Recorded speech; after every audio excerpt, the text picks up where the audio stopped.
honestly felt like Burleson was a long shot. No probable cause exists to file any charge against Officer Wilson. We have to teach them concepts of use of force, a response to resistance. The damn system is guilty as hell! Perception, I think, with law enforcement has drastically changed. Do not move! Sir, drop your weapon! Back up, sir! We're asking cops to do too much in this country. We are. We're just asking us to do too much. Every societal failure, we put it off on the cops to solve. Not enough mental health funding. Let the cop handle it. Not enough drug addiction funding. Let's give it to the cops. That's too much to ask. Policing was never meant to solve all those problems. I'm Colby Smith. I was born and raised here in Burleson. I'm a graduate of Centennial High School. After that, I went to Hill College here in Burleson. I've wanted to be a police officer since I was in 8th grade. My name's Christina Daniel. I grew up in Burleson, and my father was a police officer, so I think that helped him be able to kind of keep me like wrinkled in. My name is Ethan Balderrama. I'm the youngest out of 6, Fort Texas. I grew up in Forest Hill. Always getting picked on by my brothers and sisters all the time. It was pretty rough back in the 90s. From one of the stories my brother told me, my dad, it was not the safest neighborhood you want to be in, especially at nighttime. 8th grade, did a ride along. I was like, okay, this is pretty cool. This might be something I want to do. I thought it was fun. I thought it was cool to drive around a police car, drive fast, turn the lights on. And I honestly felt like Burleson was a long shot. It was one position open and there was about 70 candidates applying for it, and I took the test and I walked out going, I did my best and fingers crossed, and I prayed about it and I said, all right, that's all I can do. When I got that phone call 2 weeks before I was going to join the Air Force, and Burleson gave me a shot, and I'm gonna take advantage of it. We are the sheepdogs. We run in while everybody else runs out. I'm proud of y'all. This is a serious job with serious consequences. Y'all can do it.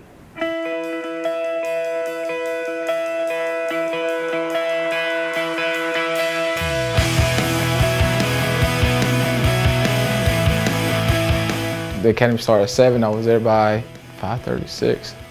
I was super early. Nope, I'm not gonna be late today. Not on my first day. The hiring process with the Burleson Police Department was pretty rigorous. There were probably close to 100 questions about things, different crimes you may have committed, your work history. They're looking to see what kind of person you are. They want to know who they're hiring before they hire them, which is understandable. We've looked into the backgrounds of these individuals. We've talked to their references. We've developed references. We've run them through polygraphs. We've screened them through psychological exams. And we've done our due diligence up front to make sure that the person that we're hiring is the person they purport to be on paper. And I think it all starts with hiring the right people. It was intimidating, and it was not only the amount of knowledge I had to take in to know that I had to take this and to the next step, that it wasn't just something that I could memorize for a test and then brain dump it and move on. It was something I actually had to retain. Obviously, we start out with the most basic form of defense, defensive tactics. Then we get trained on the use of a taser, OC spray, batons, firearms, de-escalation. Trying to de-escalate things before it gets physical. I don't think a lot of people in society realize that, but that's something they seriously instilled in us, is de-escalate something if you can. Resolve it with your words before you have to go physical.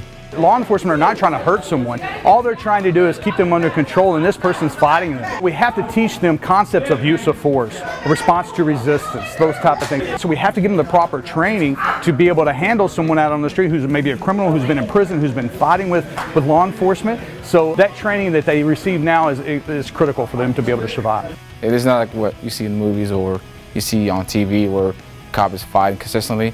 It's built to help the officer. If it's done right, there's not very much level of energy exerted, and that's how it's designed. You know, as an officer, you want to conserve your energy in case the fight prolongs, but during this training, we kind of switch off roles as a bad guy and a good guy. And for the bad guy, man, it's, you know, after about 30 seconds, you're gassed. When I was the bad guy, yeah, it was, and if you get the moves right, you think, oh, I can get out of there, I'm slinky. No, you can't. So, but yeah, it's a really good workout, so. There you go.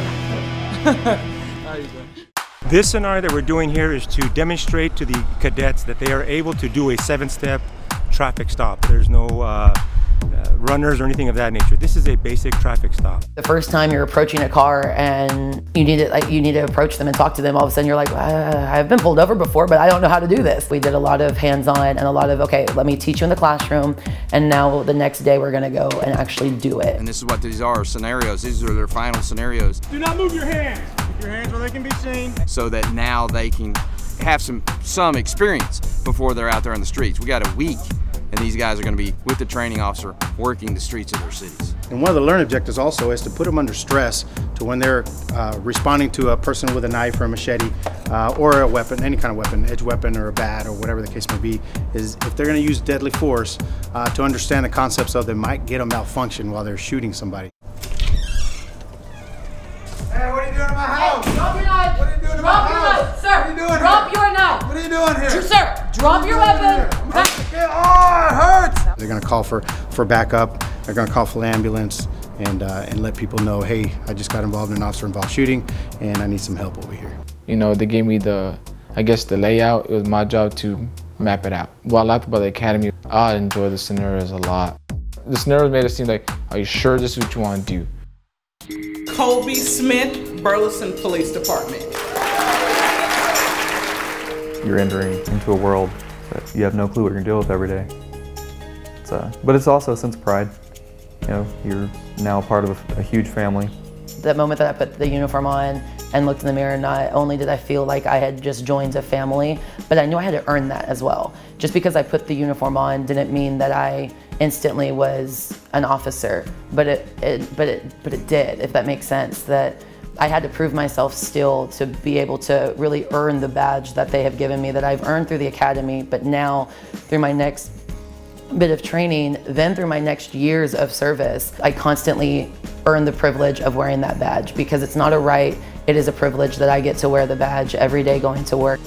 When you are in this uniform, you are representing the city, you're representing Burleson Police Department, and not only that, but you're representing every other officer that has ever worn the uniform, that wears the uniform, or that wants to wear the uniform. Someone pinched me, please. Like, I didn't know it was real. And it was real when my mom cried. She cried a little bit. She was just very proud. We're seeing kids that want to rise to the nobility of their office and want to rise to that occasion where they are there, that they are the hope coming, that they are willing to control the chaos, that they're willing to breach the gap, that they're courageous and wanting to do good for our communities.